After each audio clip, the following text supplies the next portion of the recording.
Vamos agora para a terceira unidade. Setor público, gestão pública, políticas públicas e os desafios da construção da nova ordem social mundial. No primeiro item dessa unidade, que é uma unidade que procura sintetizar em parte daquilo que nós discorremos antes, mas que nos propiciará meios de entender como é que se estabelece a relação entre o Estado e a sociedade. Então, no primeiro item, nós temos uma contraposição, uma comparação entre gestão pública e gestão privada, novamente, falando sobre isso, que nós havíamos tratado na unidade 2, no item primeiro, gestão pública, a gente amplia esses horizontes e desembocamos na chamada política pública, porque as políticas públicas são fundamentais para o funcionamento da sociedade, de modo que as políticas públicas se traduzem por respostas do Estado às reivindicações por recompensa provenientes da sociedade em geral.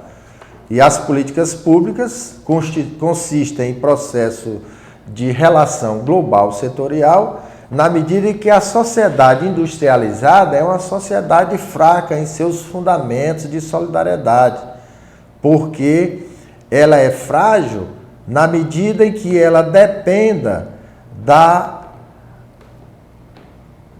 união entre os vários setores de que se constitui a sociedade. De modo que a importância da política pública é central para a gente entender como é que se estabelece o equilíbrio político no país. Por exemplo, o que nós temos visto nos países árabes, a começar pela Tunísia, desembocando no Egito, Iêmen, agora chegando na Líbia e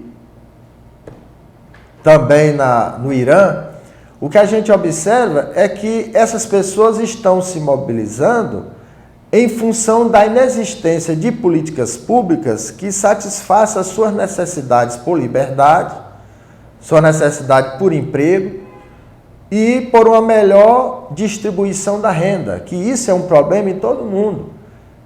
Então, essas manifestações, que são legítimas, são manifestações populares, por mais que queiram descaracterizar, são manifestações como essas que vão definir cada vez mais no Brasil e no mundo o modelo, o desenho das políticas públicas. E essas políticas públicas têm que ser voltadas para entender o ser humano na sua integralidade, na sua plenitude.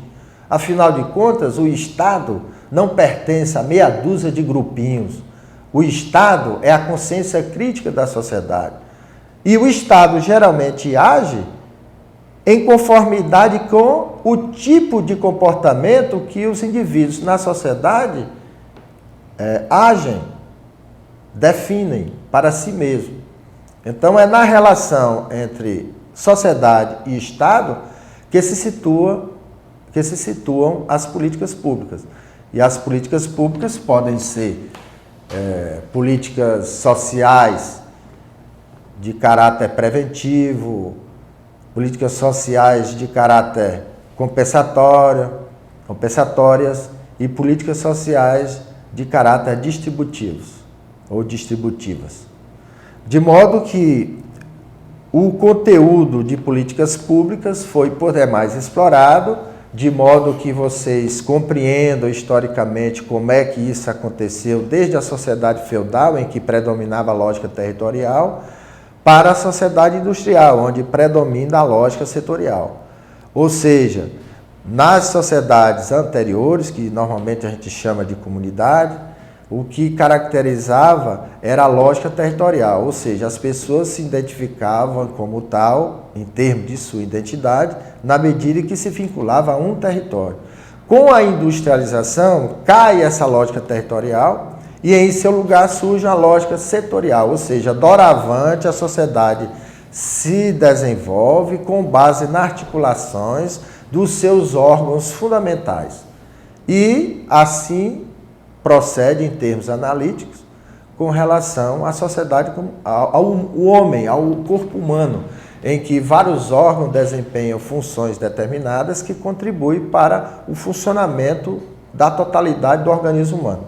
De modo que essa analogia da política pública entre o indivíduo e a sociedade, fica patente essa interdependência, porque políticas públicas são as ações do Estado em resolver problemas que não são criados por eles.